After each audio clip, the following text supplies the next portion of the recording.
এই সেই খইয়া ফল, খই ফল বা জিলেপি ফল। এখন গাছে অনেক পাইকে আছে। একসময় দেখাইছিলাম যে কাঁচা, এখন পাকছে, গাছগুলো অনেক বড় বড় হয়। আমাদের এক ভাই খাচ্ছে, আমার হাতে কিছু কয়েকটা আছে, এই যে দেখুন পাকা, একদম পাকা।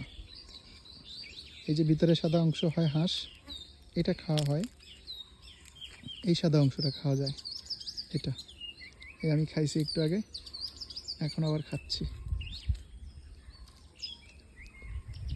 মিষ্টি, অনেক মিষ্টি। এটা জিলাপির মতো পেঁচানো বিধায় এটাকে বলা হয় জিলেপি ফল বা খই ফল বা খইয়া ফল। এত আঞ্চলিকভাবে এক এক জায়গায় এক এক নাম। তো এটা হালকা মিষ্টি স্বাদযুক্ত, ভালোই লাগে, হাঁসযুক্ত মনে হয়, যেমন তালের হাঁস এরকম। তো এগুলো দেখুন, এই যে অনেক পাইকি আছে, অনেকগুলি পাকছে।